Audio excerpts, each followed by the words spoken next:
It turns out that some of the problems that involve those books on bookshelves can show up with in a lot of other situations.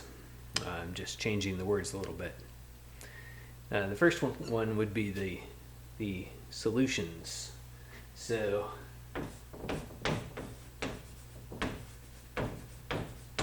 we want to know how many distinct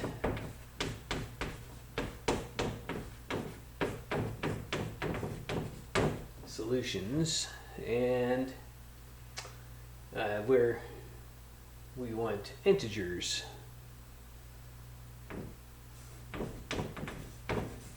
And we could start out with negatives, but that's easy enough to shift it so that everything has to be non-negative. So how many distinct solutions using non-negative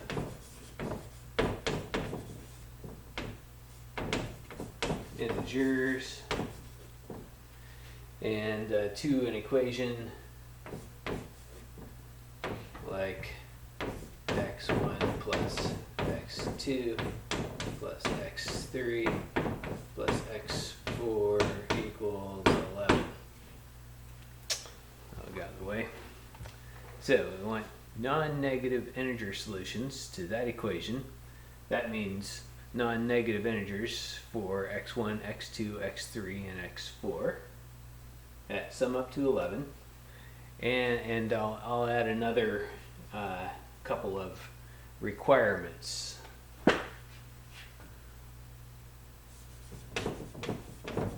So let's say x3 has to be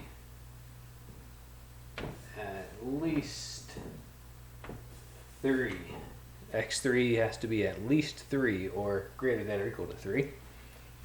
And let's say x4 is less than 5. So strictly less than 5. So that'll give us a couple of extra requirements. Okay, so first of all, let me show you what we were looking for, what kinds of things we're counting. So a solution might be something like x1 is equal to 1, x2 is equal to 0, x3 has to be bigger than 3, so and x4 has to be less than 5. So here's a solution. For example, x1 equals, I forget what I said. Let's let x1 equal 1, x2 is equal to 0.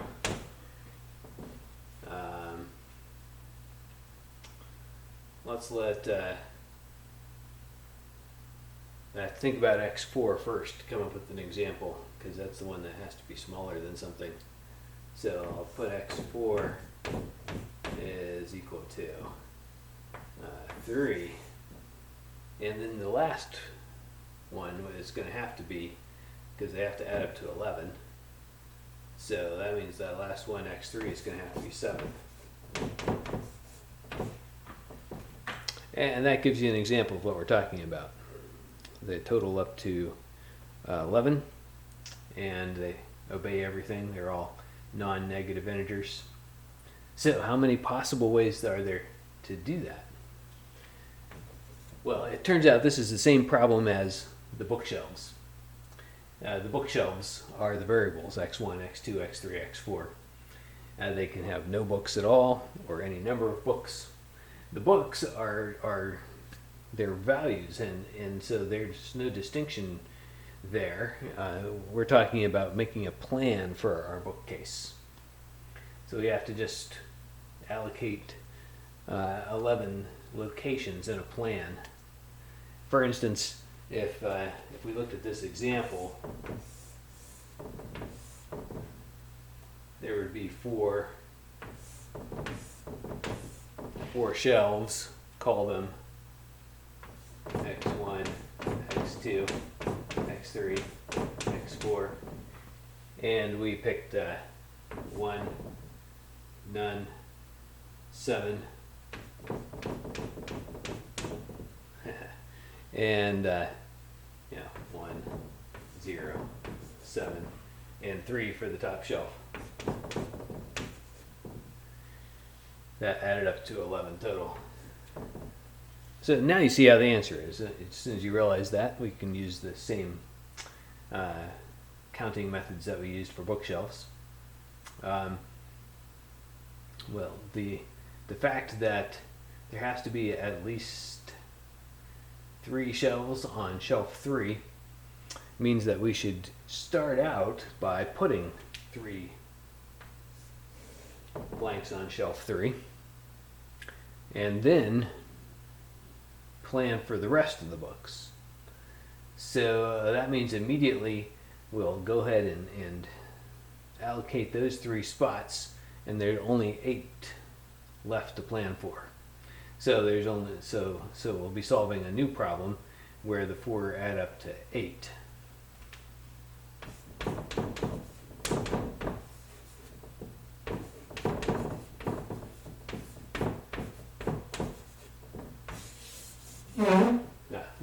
So that's the first step. And then the other special requirement is that x4 has to be smaller than 5. It can't be 6 or up. Well, to do that, we should go ahead and count everything first and then subtract the cases where we have x4 greater than x4 greater than or equal to 5. So we have answer. We're working on 8 now, still 4 variables. So we'll do 8 plus 4 minus 1, choose 4 minus 1. And that's the total. And then we just want to subtract the illegal cases. So for the illegal cases, we'll say these are the ones where we have x greater than or equal to 5. Those are illegal.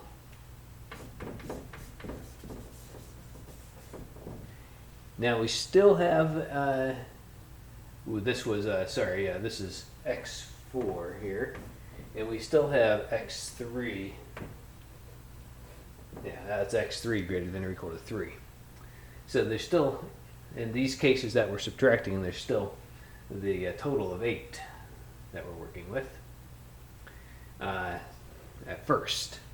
But then, to force x4 to be greater than or equal to 5, we'll go ahead and allocate 5 locations in x4, or we'll give x4 at least 5. So that means we knocked it down to 3 left to allocate.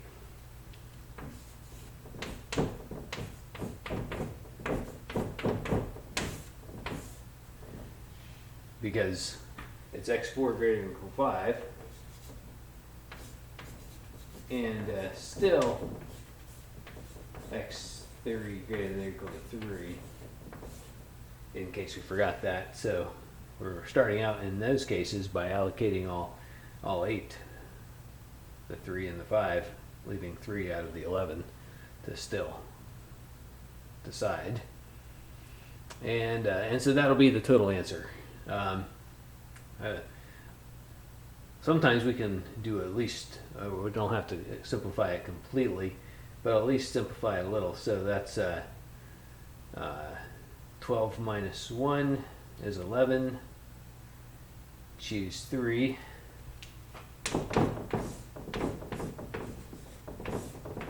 And I'll do minus 6, choose 3.